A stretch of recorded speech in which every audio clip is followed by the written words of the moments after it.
Pastor Lamar Whitehead, a.k.a. the Bling Bishop, was sentenced to 9 years. 9 years. Because remember, originally you found out about him because he got robbed on camera. And he always had all the designer clothes on. He was always wearing, Gucci and Louis. He had the Rolls Royce. Sentenced to 9 years for extortion and fraud. He conned a church member out of $90,000. He also falsified bank documents for a $250,000 loan. It sounds like besides the extortion, it sounds like a pimp, right? Got the rolls, got the... Yeah.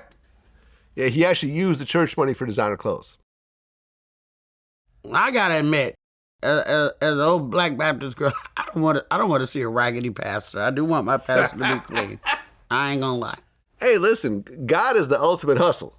When you're selling God and you tell everyone in your congregation to give back 10%, and you got a few rich people scattered in there, have you ever given 10%?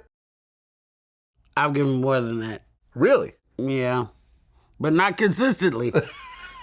How much do you think you've given to the church, if you add it all up? Well, there was a church I was going to in my neighborhood when I was in Crenshaw district in another block.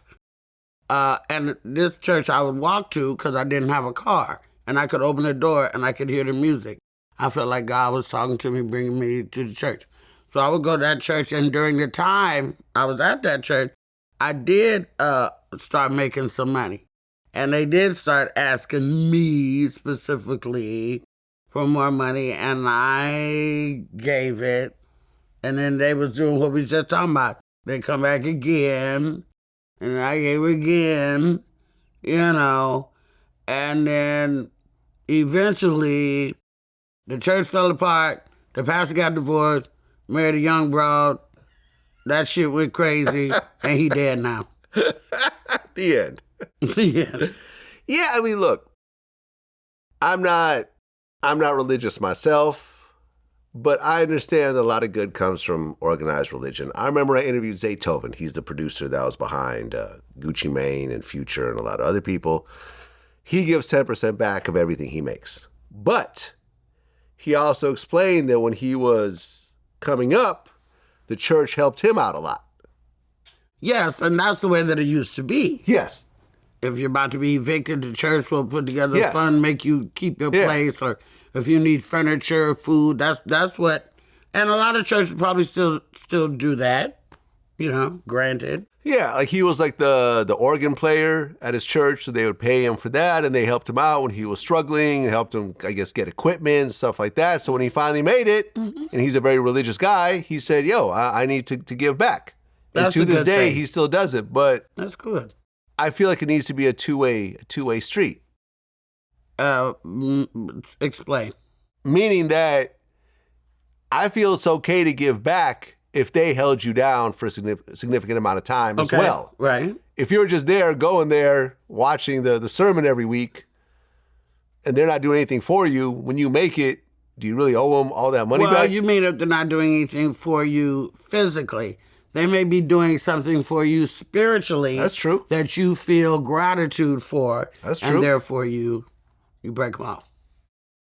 Yeah, I mean, seriously, because I grew up Jewish, and I remember all the synagogues that I attended, like when I got my bar mitzvah and stuff, they charge. Like it costs money to be part of a synagogue or a temple in the Jewish community. And did you ever feel like spiritually full because of your experience in the synagogue? No, because I'm not really religious. I don't really believe in God like that and so forth. So for me, it was just like... But you was young then. I was young. You was young Vlad. I was young Vlad. And we came from Russia. My grandparents really wanted to see me have a bar mitzvah because it was illegal where we lived. I felt it was important to have them see it. I don't think my grandfather was alive to see it. My grandmother saw it. So, but it was like, I remember my family had to approach the synagogue, and explain to them that we didn't really have a lot of money like a lot of these other rich Jewish families that lived in that area in San Mateo. So they kind of gave us a little bit of a discount, but they still charged.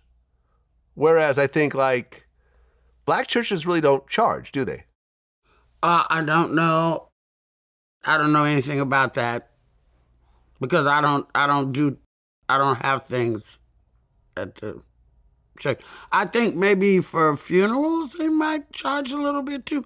Yeah, I think maybe pastors might have to get paid, if you want the choir there. Yeah, I mean, there is an overhead. I understand why money needs to play a role in this, but I don't personally see anything wrong with charging for church, but it seems like a lot of black churches, and I think traditional churches as well, they don't exactly charge outright. Yeah, I don't know. I can't say. Yeah.